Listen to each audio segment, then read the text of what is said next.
Muito bem, minha gente! Hoje a gente vai aqui tratar mais uma vez do segundo reinado no Brasil, falando das leis abolicionistas, um assunto muito pertinente para a nossa sociedade brasileira atual. Nós já vimos uma destas leis, que é o fim do tráfico negreiro, lá em 1850.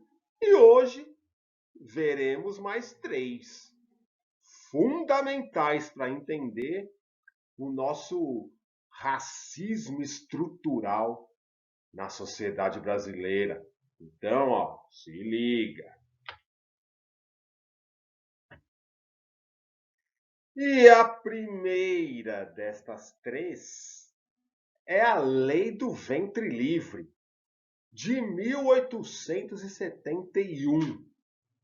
Nesta lei será decretado que todas as crianças nascidas a partir de 28 de setembro de 1871, de mães escravizadas, serão livres.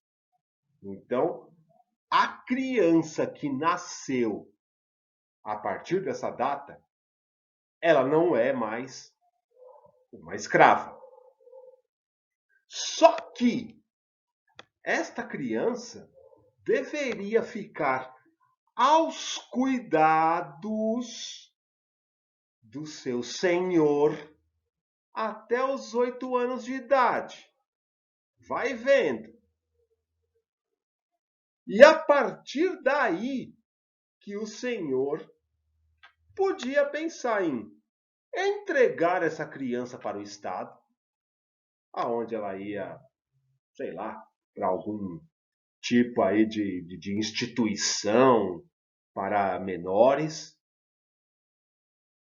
e recebia uma grana por isso, ou se ficava com esta criança até completar 21 anos de idade. Então, olha a loucura da coisa. A criança nasceu livre, mas eu não posso prejudicar o senhor que comprou aquela pessoa escravizada. Então, para indenizar este homem, a criança pode ficar até a sua fase adulta trabalhando como escrava. E só depois ela vai ser livre de verdade. Então veja só que muitos senhores vão escolher, claro, ficar com essa criança trabalhando como escrava. É uma decisão até que é evidente numa sociedade escravocrata.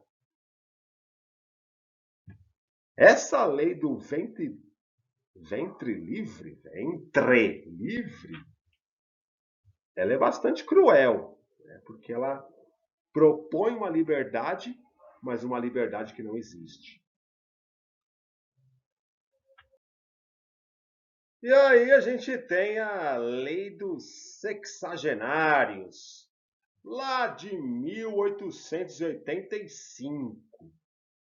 Essa daí é igualmente cruel, pois ela vai declarar livre todos os escravizados maiores de 60 anos. E aí você imagina, meu irmão, que escravizado chegava aos 60 anos de idade? Numa sociedade onde a média etária da população estava ali na casa dos 50, mas daqueles que viviam bem, dos brancos. O escravo morria jovem. Se um ou outro desse sorte, chegava lá nos 60, né, dando sorte. Só que mesmo assim, o Estado vai ser cruel. Ele vai também querer indenizar esse senhor que comprou este escravizado, que agora é um idoso. E vai propor a seguinte ideia: você liberta este idoso, este sexagenário, depois que ele trabalhar por mais 3 anos para ti. Olha que maravilha!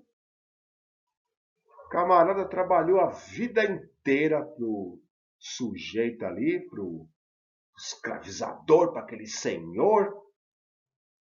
E quando ele recebe a liberdade através de uma lei, ele tem que trabalhar mais 3 anos para indenizar o cara que tirou a liberdade dele. Então a lei dos sexagenários é um negócio assim muito louco, porque não atendia praticamente ninguém, e aqueles poucos que conseguiam ser atendidos, né, iam morrer esperando. E todo mundo que estava lutando contra a escravidão no Brasil vai se colocar contra estas duas propostas de leis, estas duas leis aplicadas, que não beneficiaram em nada os escravizados no Brasil.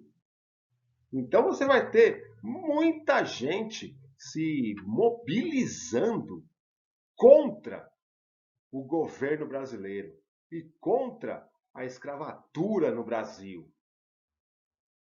E estes movimentos vão gerar uma grande reviravolta.